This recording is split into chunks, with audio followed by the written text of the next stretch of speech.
स्वामी त्या भक्तांच्या पाठीशी ठामपणे उभं राहून आणि ज्या योग्य गोष्टी आहेत त्या योग्य गोष्टींना कायम स्वामी पाठिंबा असतो आणि वाईट गोष्टींना हा कायम त्यांचा अगदी सुरुवातीचे काही भाग होते की जिथे स्वामींनी आदिमाया रूपामध्ये दर्शन दिलं होतं.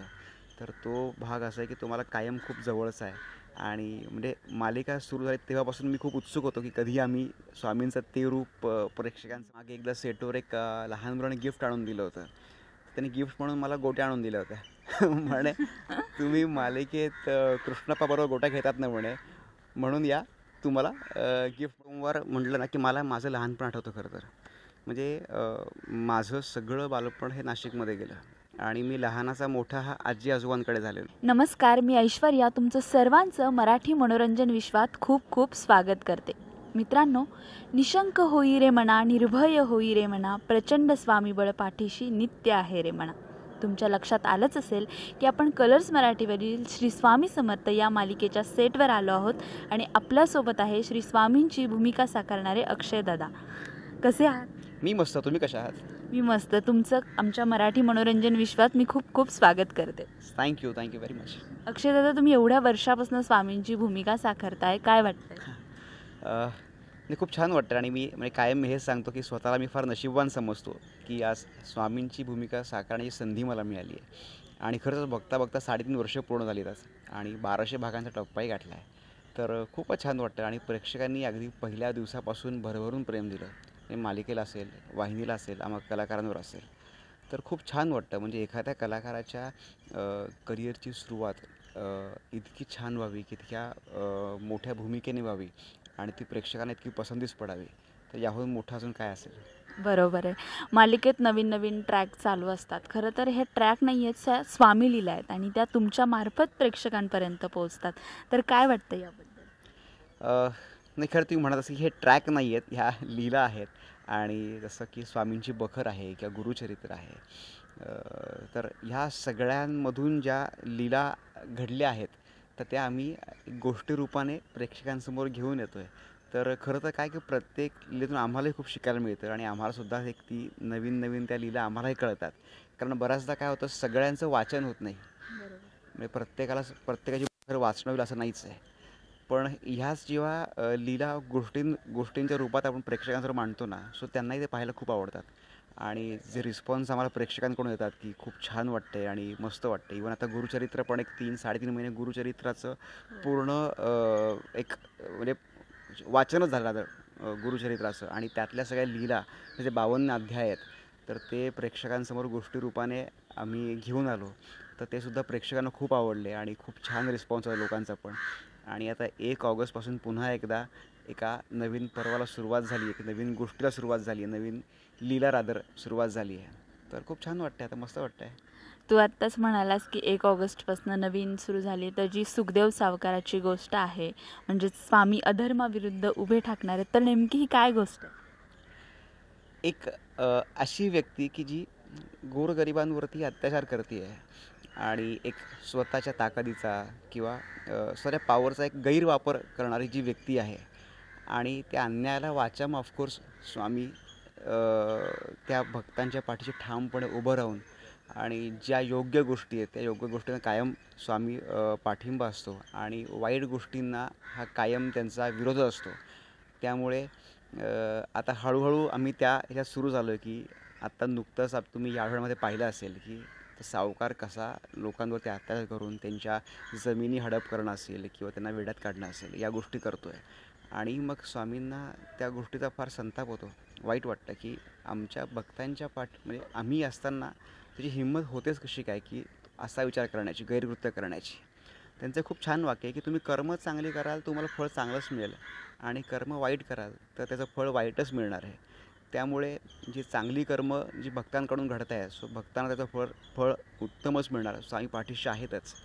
आणि सावकारचं काय होईल तर आता हे पुढच्या गोष्टीमध्ये प्रेक्षकांसमोर येईलच. आत्ताच तू म्हणालास की वेगवेगळ्या गोष्टी चालू असतात, वेगवेगळ्या स्वामी लीला चालू असतात. तर ह्या सगळ्या लीलांमध्ये अशी एखादी लीला होती का जिथे म्हणजे तुला स्वतःच्या अंगावरती काटा आला करताना, किंवा एक प्रत्येकच गोष्टीमध्ये स्वामींचं अस्तित्व जाणवतं पण त्या गोष्टीमध्ये खूप जास्त जाणवलं किंवा भरून आलं? मी खरं तर प्रत्येक गोष्टच आहे, अगदी तुम्ही म्हटल्याप्रमाणे पण मला ना अजून पण जे सुरुवातीचे काही भाग होते मालिकेचे, तर ते मला अजूनही कधी-कधी ना मी बघतो ते जुने भाग अजूनसुद्धा. अशी आठवण झाली ना, की आता तर प्रत्येक ठिकाणी अवेलेबल आहेत OTTवर सो इझिली. तर मी बघत असतो ते. तर अगदी सुरुवातीचे काही भाग होते, की जिथे स्वामींनी आदिमाया रूपामध्ये दर्शन दिलं होतं. तर तो भाग असा आहे, की तो मला कायम खूप जवळचा आहे. आणि म्हणजे मालिका सुरू झाली तेव्हापासून मी खूप उत्सुक होतो, की कधी आम्ही स्वामींचं ते रूप प्रेक्षकांसमोर आणू म्हणून.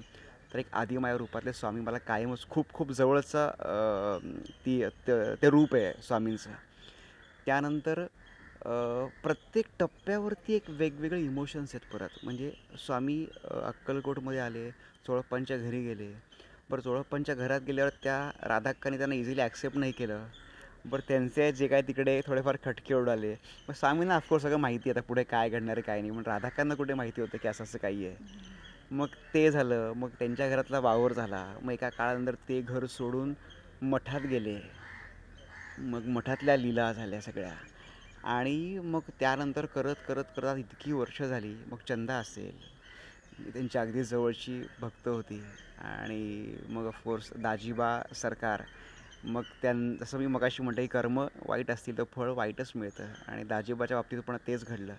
त्याला त्या कर्मशिक्षा मिळाली दाजीबांना. तर अशा या प्रत्येक टप्प्यावरच आहे ना आम्हाला खूप असं एक वेगळं फिलिंग येते. म्हणजे बऱ्याचदा असं वाटतं की खरंच घडतं की काय. म्हणजे आता आम्ही जरी कलाकार असलो आणि माहिती असलं की आता हे घडून गेलेलं आहे आणि आपण फक्त ते गोष्टी रूपाने प्रेक्षकांसमोर मांडतो आहे, पण तरीसुद्धा बऱ्याचदा ते चित्रीकरण सुरू असताना आम्हाला असं वाटतं की खरंच घडतं की काय. म्हणजे किती वेळा असे इमोशनल सीन जे असतात ना ते आमच्या डोळ्यात पण नकळतपणे पाणी येऊन जातं. पण खूप छान वाटतं. अनुभव इतका वेगळा आहे ना हा. म्हणजे ते म्हणतात ना की न भूतो न भविष्यती, तसं आहे ते. की आता याच्या पुढे पण कदाचित बऱ्याच भूमिका मी करेन, संधी मिळेल.